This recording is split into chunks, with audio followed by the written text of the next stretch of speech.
China వ్యక్తి snake wine bottle తెరిచి లోపలి పామును బయటకు తీసే ప్రయత్నం చేశాడు.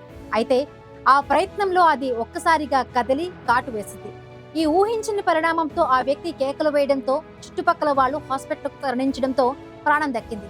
ఇంతకీ చైనాలో జరిగిన ఈ ఘటనపై అంత ఆశ్చర్యం వ్యక్తం చేస్తున్నారు. ఎందుకంటే చైనాలో లభించే మెడిసినల్ స్నేక్ వైన్ సంవత్సరం పాటు సీల్ వేసి ఉండగా లోపల ఉన్న పాము ఎలా కాటు వేసిందన్నది ఎవరికీ అర్థం కావడం లేదు. చైనా మెడిసిన్ గా చెప్పుకునే 3 స్నేక్ వైన్ బాటిల్స్ ని ఆ వ్యక్తి ఖరీదు చేశాడు.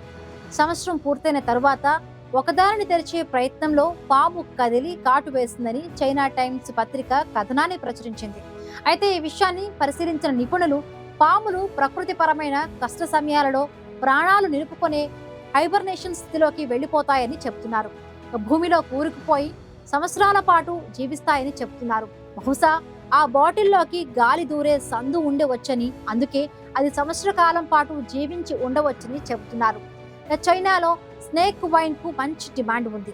దాన్ని సేవిస్తే కంటి చూపు మెరుగుపడుతుందని, తల వెంట్రుకలు రాలడం నివారిస్తుందని, లైంగిక సామర్థ్యం పెరుగుతుందని ప్రచారం చేస్తున్నారు. దీంతో ప్రజలు స్నేక్ వైన్ పట్ల ఆసక్తి పెంచుకుంటున్నారు. నిజానికి అలాంటిదేమీ లేదని, అదో మూఢ విశ్వాసమని వైద్య నిపుణులు కొట్టిపారేస్తూ ఉన్నారు. ఏ ప్రయోజనం ఉండని స్నేక్ వైన్ కారణంగా చైనాలో అరుదైన నాగుపాముల జాతి అంతరించుకుపోయే దశకు చేరుకుంది. గత 5 ఏళ్లలో కరోనాతో సతమతమవుతున్న చైనా గురించి తరచి చూస్తే ఎన్నో పైశాచికాలు వెలుగు చూస్తాయి. కోతుల తలలు, కుక్కల మాంసం తినేందుకు ఊహకందని విధంగా జంతువధ చేస్తూ ఉంటారు అక్కడి మాంసం వ్యాపారులు. అందుకు తగ్గట్టే అక్కడి జనం కూడా పిచ్చి నమ్మకాలతో అన్ని రకాల మాంసాలను లొట్టలేసుకుంటూ తింటారు. అసలు వారి టేస్టే వేరు, అందుకే వారిని చైనా జనం అంటారు. చైనాలో పాములతో వైన్ తయారీ జరుగుతుంది. అసలు పాములతో వైన్ తయారు చేయడం ఏంటి అన్నది చూస్తే, ఒక సీసాలో ప్రమాదకరమైన విషపు పామును ఉంచి బియ్యం లేదా గోధుమల్ని పోస్తారు. అలాగే పాలకు పెరుగు తోడు పెట్టినట్టుగా ఆల్కహాల్, ఫార్మాల్డిహైడ్లను కూడా కలుపుతారు. సదరు బాటిళ్లను కొని నెలల పాటు అలాగే భద్రపరుస్తారు. అందులో ఉంచిన నాగుపాము చనిపోయి ఆ ద్రావకంలో తేలుతూ ఉండిపోతుంది. ఆపై అది అమ్మకానికి సిద్ధమవుతుంది. మనకు తెలిసి వైన్ అంటే ద్రాక్ష పళ్లతో చేసిన ద్రావకమే గుర్తుకు వస్తుంది. లేదంటే సంత్రాలను పులియబెట్టి వైన్ తయారు చేయడం చూస్తుంటాం. కానీ ఆల్కహాల్ డ్రింక్ అని మనందరికీ తెలుసు. కానీ స్నేక్ వైన్ కూడా చేస్తారని తెలియదు. ఇది నిజంగా ప్రాణాంతకమైన పని. తయారీ సమయంలో దాన్ని మూత తెరిచి తాగే సమయంలో అది కాటు వేసే అవకాశం ఉంటుంది. పాములతో తయారు చేసే వైన్ ను చైనీస్ భాషలో పిన్యిన్ అని పిలుస్తారు. వియత్నామీన్ భాషలో అయితే ఖైర్ అని పిలుస్తారు. ఇది ఆల్కహాల్ డ్రింక్. దీన్ని రైస్ వైన్ లేదా గోధుమలు కూడా కలిపి వాటికి పాములను కలిపి తయారు చేస్తారు. ఇది శరీరానికి యవ్వనం ప్రాప్తింప చేస్తుందని చైనీయుల నమ్మకం.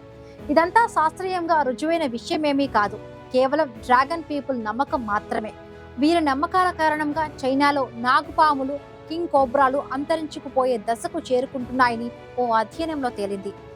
స్నేక్ వైన్ బాటిళ్లు చైనా వ్యాప్తంగా మద్యం షాపుల్లో లభిస్తాయి. ఈ రకమైన పానీయాన్ని మొదటిసారిగా క్రీస్తు పూర్వం 200 సంవత్సరంలో పశ్చిమ జౌ రాజవంశం కాలంలో తయారు చేసి చరిత్రలో ప్రస్తావనలు ఉన్నాయి. ఆ తర్వాత ఇది చైనాలో పాపులర్ అయింది. ఈ మద్యాన్ని చైనా సాంప్రదాయ వైద్యంలో ఔషధంగా ఉపయోగించేవారు. చైనాతో పాటు ఉత్తర కొరియా, వియత్నాం, జపాన్లోని ఒకినావా, లావోస్, థాయిలాండ్, కాంబోడియా, ఆగ్నేషియాలో కూడా తయారు చేస్తారు. పాత రోజుల్లో చాలా దేశాల్లో దీన్ని తయారు చేయడం ఓ ఆచారంగా ఉండేది. కీటకాల కాటు, వాతం లాంటి రుగ్మతలను తగ్గించేందుకు స్నేక్ వైన్ ని నివారణగా మార్కెట్లలో అమ్ముతూ ఉంటారు. అయితే కాదు, చికిత్సకు లొంగని మొండి రోగాలైన కుష్ఠవ్యాధి, అధిక చెమట, జుట్టు రాలడం, పొడి చర్మం వంటి అనేక ఇతర వ్యాధుల చికిత్సలలో ఈ వైన్ ను సాంప్రదాయ ఔషధంగా ఉపయోగిస్తున్నారు. చైనీయులు దీన్ని మద్యంలా కాకుండా టానిక్ గా భావిస్తారట. ఈ వైన్ ఇప్పటికీ Cambodia, China, Japan, Korea, Laos, Taiwan, Thailand, Vietnam వంటి దేశాల్లో రోడ్ సైడ్ స్టాల్స్ లో బాహాటంగానే అమ్మేస్తున్నారు. కొన్ని నెలల పాటు అలా ఉంచడంతో అది చనిపోయి, కుళ్ళిపోయి ఈస్ట్ కి ఆహారం అవుతుంది. ఆ ఈస్ట్ క్రమంగా ఆల్కహాల్ గా మారుతుంది. వియత్నామీస్ సంస్కృతిలో పాము వెచ్చదనం మగతనానికి చిహ్నం. ఇది తాగటం వల్ల మగవారిలో సెక్స్ సామర్థ్యం పెరుగుతుందని పిచ్చి నమ్మకం ప్రచారంలో ఉంది. అందుకే స్నేక్ వైన్ అక్కడ బాగా ప్రాచుర్యం పొందింది. కామ కోరికలను పెంచే వయగ్రా లాంటి శక్తివంతమైన కామోద్దీపన మందుగా దీన్ని ఉపయోగిస్తూ ఉంటారు. విదేశీయులు చైనా, హాంకాంగ్లకు వస్తే ఈ వైన్ ని వారికి ఖచ్చితంగా చూపిస్తారు. అయితే ప్రస్తుతం స్నేక్ వైన్ ని వాడే వారి సంఖ్య బాగా తగ్గిపోయింది. అయితే ఆధునిక అధ్యయనాలు మాత్రం స్నేక్ వైన్ లో నొప్పి నివారణకి లక్ష్యం యాంటీ ఇన్ఫ్లమేటరీ గుణాలు ఉన్నాయని తేల్చారు. నిజానికి ఇది కొన్ని వ్యాధులకు మంచిదని సూచిస్తూ ఉన్నారు. ఇది తాగడానికి సురక్షితమేనా అనేది అతిపెద్ద ప్రశ్న. దీన్ని తాగొచ్చు అన్నదే చైనా వారి సమాధానం. మరి నాగుపాము తలలో సహజంగానే ఉండే విషం ప్రమాదకరం కాదా అంటే రైస్ వైన్ లోని ఇథనాల్ పాములోని విషాన్ని చంపేస్తుందని నిపుణులు చెబుతూ ఉన్నారు. స్నేక్ వైన్ సాధారణంగా చైనాలోని మార్కెట్లు, సాంప్రదాయ రెస్టారెంట్లో తప్పకుండా కనిపిస్తుంది. అయితే ఇలా ఓ పామును చూస్తూ చూస్తూ వైన్ తయారీలో ఉపయోగించడం, వైన్ తయారు చేసి తాగటం అంటే ఎవరైనా యావగించుకుంటారు. కానీ చైనాలో పాములను తినే పాత ఆచారం కూడా ఉంది. సాధారణంగా స్నేక్ వైన్ తయారీకి ఎక్కువగా విషం ఉండే పాములు ఉపయోగించరని అక్కడి వారు చెప్తున్నారు. అయితే స్నేక్ వైన్ తాగటం ప్రమాదకరమనే వార్నింగ్లు కూడా రెస్టారెంట్లో రాసి ఉంటుంది. అయినా జనం డోంట్ కేర్ అంటూ స్నేక్ వైన్ తీసుకుంటున్నారు. చైనా అనగానే అందరికీ ముందుగా గుర్తొచ్చేది అక్కడి ఫుడ్. మన దేశంలోనైనా చైనా ఫుడ్ అంటే నూడిల్స్, ఫ్రైడ్ రైస్ గుర్తుకు వస్తాయి. అయితే చైనాలో కనుక అక్కడి ఫుడ్ తినే ముందు తప్పకుండా 1కి 2 సార్లు ఆలోచించాలి. చైనా హోటళ్లలో ఉండే మెనూ చైనీస్ భాషలో ఉంటుంది. తెలియక ఆర్డర్ పెడితే చీమల చట్నీ, పాముల పలావ్, పాముల ఫ్రై, రొయ్యల వేపుడులాగా దోమల వేపుడు తినిపించేస్తారు. చైనా ప్రజలు మనుషులను మినహా ప్రతి జీవి మాంసాన్ని తింటారు. చీమ నుండి పాము వరకు ప్రతి ఒక్కటి రుచితో పని లేకుండా లాగించేస్తారు. కొందరైతే పచ్చి మాంసాన్ని కూడా తినేస్తారు. వీరు ఆ ఆహారాన్ని తినడానికి ఓ బలమైన కారణం ఉందట. ఆ బలమైన కారణం ఏంటంటే అవి తినడం వల్ల ఆరోగ్యంగా ఉంటామన్న బలమైన నమ్మకం మాత్రమే. మనం ఎంతో ముద్దుగా ఇంట్లో పెంచుకునే కుందేళ్లను చైనా ప్రజలు ఎంతో ఇష్టంగా తింటారు. చిల్లీ చికెన్ తరహాలో చిల్లీ ర్యాబిట్ హెడ్ వంటకం అక్కడ బాగా ఫేమస్.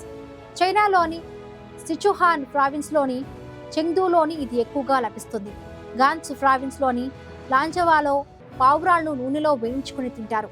అలాగే కోడి కాళ్ల వంటకం కూడా చైనాలో బాగా ఫేమస్. ఒక గుడ్డు 4 రోజులు నిల్వ ఉంటేనే బయటపడేస్తాం మనం. అలాంటిది చైనాలో 1000 ఏళ్ల నాటి గుడ్లను కూడా తినేస్తారు. దాన్ని బాగా ఉడకబెట్టి ఉప్పు చల్లి అందిస్తారట. జెల్లీలా సాగుతూ భలే టేస్టీగా ఉంటుందని ఆహార ప్రియులు చెబుతున్నారు. అంతేకాదు చిన్న పిల్లల మూత్రంలో నానవేసిన గుడ్లను ఉడకబెట్టుకుని తినేస్తారు. చైనాలో పంది మెదడును కూడా వదలరు. దానితో కూడా అనేక రకాల వంటకాలను తయారు చేస్తారు. బీజింగ్ లోని వాంగ్ పుజింగ్ రోడ్లలో ఏర్పాటు చేసిన నైట్ మార్కెట్లో అడుగు పెట్టాలంటే కీటకాలకి యమ భయం. ఎందుకంటే వాళ్లకు అక్కడ ఏ కీటకం కనిపించినా నూనెలో వేసి ఫ్రై చేసేస్తారు. తేళ్లు, బొద్దింకలు, పురుగులను దోరగా వేయించి పుల్లలకు గుచ్చి పెడతారు. వాటిని అక్కడి వారు ఎంతో ఇష్టంగా తింటుంటారు. చైనీయులు మాంస ప్రియులు. ఏ జంతువును వదలకుండా తింటారు. అందుకే అక్కడ ప్రమాదకర వైరస్లు వెలుగు చూస్తుంటాయని నిపుణులు చెబుతున్నారు. వీరు కోతులను, కుక్కలను, గబ్బిలాలను కూడా వదలకుండా తింటారు. అందువల్లే ప్రపంచానికి కరోనా ప్రాప్తించిందని ఇప్పటికీ ప్రపంచ వ్యాప్తంగా నిపుణులు చెబుతున్నారు. వుహాన్లోని జంతు మాంసాల షాపుల్లో గబ్బిలాలను కొనుక్కొని తిన్న మనుషుల నుంచి ఇతరులకు కరోనా వైరస్ సోకినట్లు విశ్వసనీయ వర్గాలు చెబుతున్నాయి.